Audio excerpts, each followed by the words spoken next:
চঞ্চল চারু চরণ গতি রুচিরং অতীব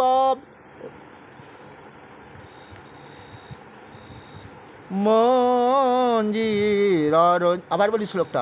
চঞ্চল চারু চরণ গতি রুচিরং মঞ্জির রঞ্জিত পদযুগ মধুরম চন্দ্র বিন্দিত শীতল বদনং তং প্রসম। আমার প্রণামী চ শ্রী সচিতনয়ম। আগের শ্লোকে বললেন যে যার চন্দ্রর গোল যে যেমন বদন, তার রূপ দেখে চন্দ্র পর্যন্ত হার মারে। ওগো মহাপ্রভুর সেই রূপ, চন্দ্র যে সুন্দর না, পূর্ণিমার চন্দ্রটা, তার থেকেও তাকে হার মানাচ্ছে, তাকে কেউ চিনতে পারছে না, বুঝলে।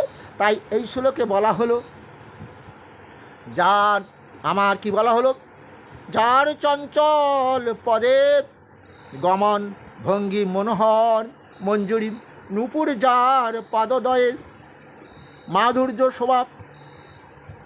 শোভা সম্পাদন করছে, যার বদন চন্দ্র অপেক্ষা শীতল, সেই সচিতনয়কে আমরা প্রণাম করিতেছি।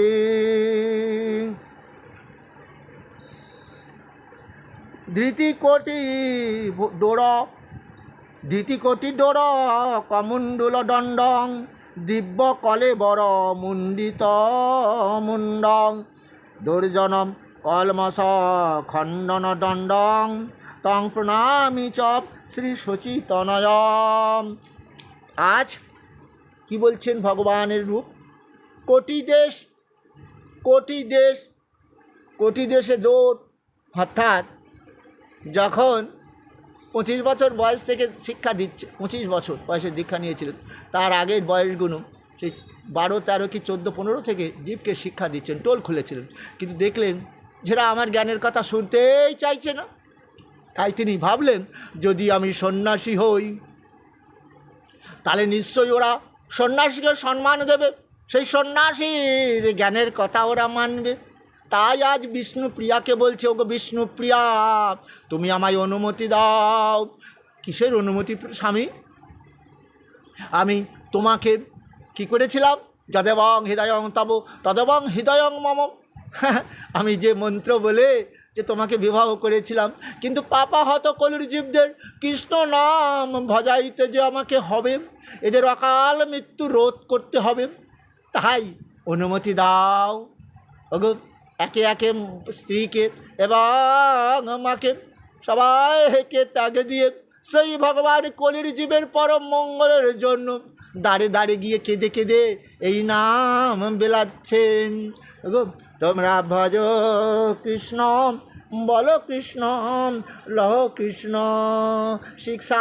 তখন তার দেহটা কেমন দেখতে, সে যে গেরুয়া বসনে ধরেছে, সন্ন্যাসী মানে সমস্ত ত্যাগ যারা দিতে পারে, কাম ক্রোধ লোভ, জীবের পরম মঙ্গলের জন্য যারা এই দেহ দিয়ে চিন্তা করে, তাদের গেরুয়া বসন পরে, তাদের বলা হয় সন্ন্যাসী।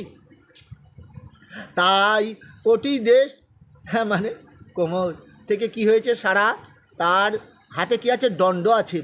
আর তিনি কি বলছেন, আমি দণ্ড মানে জানো, দাপরে দণ্ড দিয়েছিলাম পাপা হাতে কলির জীবদের, পাপীদের বিনাশ করেছিলাম এই চক্র দিয়ে, এখন এই দণ্ডটা হাতে নিয়েছি, বুঝতে পারলে, আমাকে চিনতে পারলে না তো। তা আমি বা কী করবো? কারণ গুরুর জ্ঞানের কথা, ঈশ্বরের জ্ঞানের কথা যারা মানবে না, ওগো কলির জীব শুনে রেখে দাও, তাদের কপালে অনেক দুঃখ কষ্ট ভোগ করতে হবে, কোনো লাভ হবে না, বুঝতে পেরেছো? ওই মরার পর হরিনাম গীতা ভাগবত ওটা তোমার কোনো কাজে লাগবে না। কারণ আমি বলে দিয়েছি না, অতি দুরাচার পাপী ব্যক্তিও যদি আমার শরণাপন্ন হয়, তাহলে ওই দেহটা পাপ মুক্ত আমি করে দেব। কিন্তু যারা বলছে, কি বলছে, হরিনাম মানি না, যারা বলছে কি গীতা ভাগবত মানি না, অজ্ঞস্য অশ্রদ্ধ ধানস্য সংশয়াত্মা বিনশ্যতে নয়ং লোকহস্তি ন পরণ সুখম সংশয়াত্মন। অর্জুন, বেঁচে থাকাকালীনই যারা আমার জ্ঞানের কথা মানেনি, অবজ্ঞা করেছিল গো, ইহলোকে দেহ দিয়ে সুখ তো পাইনি, আবার মৃত্যুর পর ওই লোকটা কি করে ছেলের হাতে পিণ্ড খেয়ে পাপমুক্ত হয়ে স্বর্গে যাবে গো অর্জুন। তাই আজকে তার হাতে সেই দণ্ড, কলির জীব তাকে চিনতে পারলো না। তো তাই এখানে শ্লোকটায় বলা হয়েছে, কি বলা হয়েছে, কোটি দেশ ডোরম হস্ত হস্তে দণ্ড কমণ্ডল প্রভৃতি ভূষণে বিভূষিত, যার যার দিব্য কলে বর, যে দেহটাকে দেখে, যে দেহটা দিয়ে জ্যোতি সকল সময় ক্ষরণ হচ্ছে, বোঝা যাচ্ছে, যার দিব্য কলেবর মস্তক মুন্ডন গো। কেশব ভারতীর কাছে চলে গেছে, আমি মার স্ত্রীর অনুমতি পেয়েছি কেশব ভারতী, এবার আমায় দীক্ষা দাও। তাই একজন নাপিত দরকার, তো তার মাথাটা মুন্ডন করতে হবে। তার নাপিতের কাছে গিয়ে ডাকছে, নাপিত ওগো আমায় খড়ি, তোমার ওই খড়ি দিয়ে আমার মাথা, অর্থাৎ আমাকে মুন্ডন, অর্থাৎ আমাকে নাড়া করে দাও। হ্যাঁ, মুন্ডন কথাটা বুঝতে পেরেছ? তা নাপিতও কাঁদছে, প্রভু তোমার এই যে রূপ, এ তো আমি কেমন করে এই মাথাটা চুল শূন্য করব? আমার গৌরাঙ্গ মহাপ্রভুর রূপ দেখেছো, কত লম্বা লম্বা চুল, হ্যাঁ দেখেছো তো, যাকে বুঝতে পেরেছো, তোমার ছবিতে দেখেছো। তাই সেই চুলগুলো কাটছে, আর নাপিত কাঁদছে, প্রভু হে আমি কি পাপ করছি? ওরে তোর কোনো পাপ নেই, তুই আমার ভক্ত, আমার আজ্ঞা মেনেছিস, তোর বৈকুণ্ঠে স্থান হবে তোর দেহের মৃত্যুর পর। তারপরে আবার কেশব ভারতীর কাছে গিয়ে বলছে, এবার ভারতী তুমি আমায় দীক্ষা দাও। কেশব ভারতী বলছে, নিমাই, ও নিমাই, আমার এই দেহ দিয়ে পাপ কেন তুই করাবি? ওরে নিমাই, তুই যে জগৎ গুরু, তোকে কেউ না চিনলেও আমি যে চিনেছি। ওরে নিমাই, তুই ছিলিস দাপরের কৃষ্ণ, তেতা যুগে রাম, আর সত্য যুগে সত্য নারায়ণ, আর কলি যুগে তুই যে সেই নিমাই, তুই নিমাই। এ দেহ দিয়ে আমি কেমন করে পাপ করবো রে নিমাই? ওরে তুই আমায় দীক্ষা দে। আর বলিস না, শোনো শোনো পণ্ডিত, শোনো, তুমি আমায় দীক্ষা দাও। কেন জানো? জীবকে শিক্ষা দিতে হবে, গুরু আশ্রয় না করে কেউ কোনো দিন দীক্ষা না নিয়ে দেহটা পাপমুক্ত করতে পারে না, দেহটা শুদ্ধ করতে পারে না। তাই তো তোমার কাছে এসেছি ভারতী, আমি দীক্ষা নিতে। যা কিছু করছি আমি জীবের শিক্ষা দেওয়ার জন্য। আমি জানি তুমি, হ্যাঁ গো, আমি জানি না তুমি যে আমাকে চিনতে পেরেছো, তাই তো তুমি ধন্য। কিন্তু আমি তো এটাও বলেছি যে শোনো, আমি তিলকের ঈশ্বর কৃষ্ণ, যো মাম যমনাদিঞ্চ বেত্তি লোকমহেশ্বরম অসংমূঢ় সমর্তেষু সর্ব পাপই প্রমুচ্যতে। আমি তিলকের ঈশ্বর কৃষ্ণ, স্বর্গমত্ত পাতালের অধীশ্বর, তাদের সৃষ্টিকর্তা আমি, পালনকর্তা আমি, তাই আবার প্রলয়কর্তা আমি। তাই আমাকে এইভাবে যারা জেনেছে, তাদের দেহটা পাপমুক্ত হয়ে গেছে। তবে এটাও বলি, ওই যে যারা বলছে অসত্যমা প্রতিষ্ঠান্তে জগদাহুরা নিঃস্বরম অপরস্পর অম্বতা কি বর্ণত কাম হইতে কম, যারা বলছে ঈশ্বরবিহীন জগৎ, নারী পুরুষের সেক্স কাম থেকে জগৎ সৃষ্টি হয়েছে, ঈশ্বর বলে এখানে কেহ নাই। আবার ওরা কি বলে জানো? ঈশ্বর হমহং সিদ্ধহং বলবান ভোগীসুখী, আমি ঈশ্বর ইচ্ছা মতো ভোগ করব, আমার ভোগে যারা বারাদান করবে দুনিয়ার বুক থেকে সরিয়ে দেবো। তাই ভগবানের হাতে একটা দণ্ড আছে, তারপরে সেই চক্র দিয়েই পাপীদের বিনাশ করে ধর্মরাজ্য প্রতিষ্ঠা করেছিল না, অর্জুনকে দিয়ে করিয়েছিল। তবে হ্যাঁ, ওই চক্র দিয়ে অনেকেই হত্যা করেছিল, যেমন পিস্তুত ভাই, হ্যাঁ সে যে শিশুপাল গো, পিসিমা বলছে কৃষ্ণ আমার শিশুপালটা তোকে মানে না, অবজ্ঞা করে, যাক বাবা তুই তো আমারই ছেলের মতো, ওকে একটু দেখিস। বলছে পিসিমা আমি পাপীদের ক্ষমা করি তো, অতি দুরাচার পাপী আমার ভজনা করে, তবে যখন আমার 100টা কটুবাক্য আমাকে প্রয়োগ করবে, এরপরে 101 হলে ওকে আমি দুনিয়ার বুক থেকে সরিয়ে দেব। কারণ পরিবেশ তো দূষণ করতে পারবে না। আজকে তোমার ছেলে শিশুপাল আমারে কটূক্তি করছে, আর যারা অসুর বৃত্তি নিয়ে জন্মগ্রহণ করেছে তারাও তো আমাকে কটূক্তি করে, তো করবে তো, বুঝতে পারোনি? কি বুঝলে?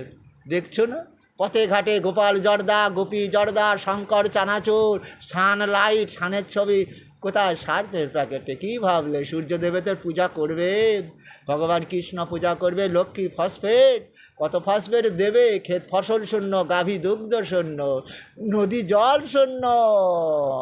দেবতা পুজো করো, মা লক্ষ্মী পুজো করো শ্রদ্ধা ভক্তি দিয়ে।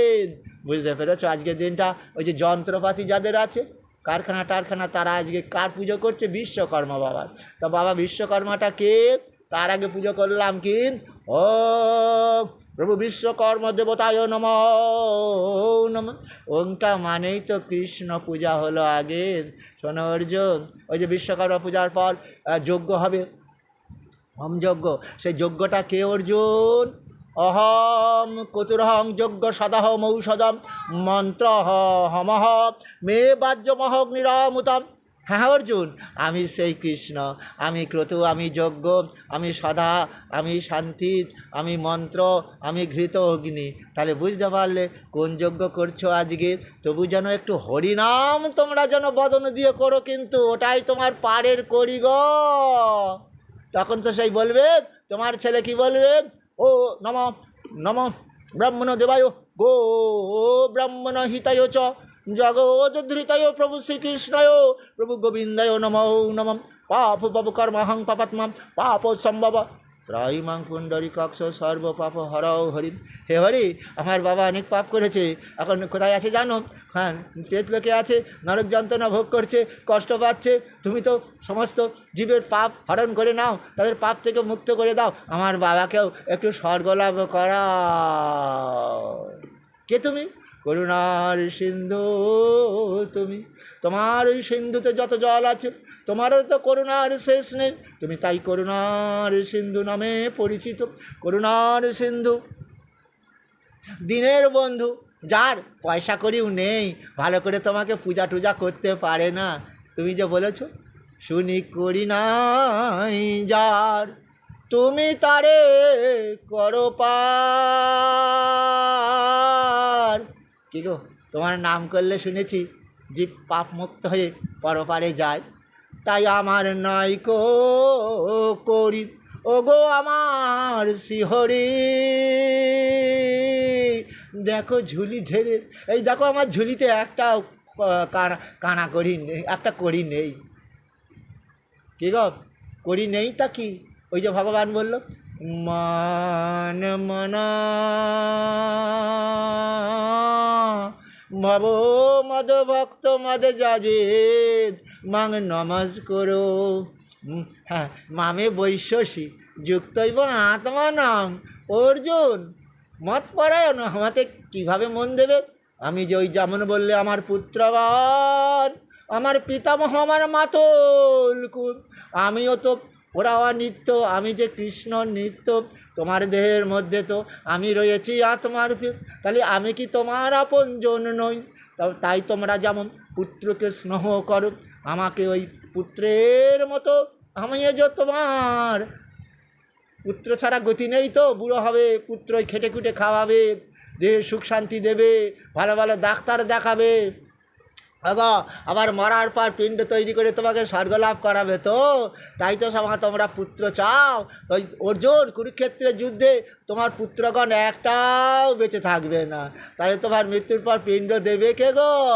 তাই শোনো অর্জুন, আমাতে মন দাও, আমার ভক্ত হও, আমাকে তোমার সন্তানের মতো ভাবো। আমি সন্তান যেমন চিরকাল থাকে না, তোমার থাকে না তো, অনিত্য তো, আমি কিন্তু চিরকাল থাকবো। তোমাকে যেখানেই যে কুলে আমি জন্ম দেব, তোমার দেহের মধ্যে আমি আত্মা রূপে আমি অবস্থান করব। কারণ ওই যে বললাম সর্বস্ব চাহাং হৃদি, সমস্ত জীবের হৃদয়ে, মানে শুধু মানুষ নয়, যত জীব আছে, পিঁপড়ে, কেন্ন, কৃমিকীট, সমস্তের মধ্যে আমি আছি আত্মা বা জীবন রূপে। হ্যাঁ, তাহলে বুঝতে পেরেছ? আবার তাহলে কত আপনজন, এই ভেবেই আমাতে মনে দেবে।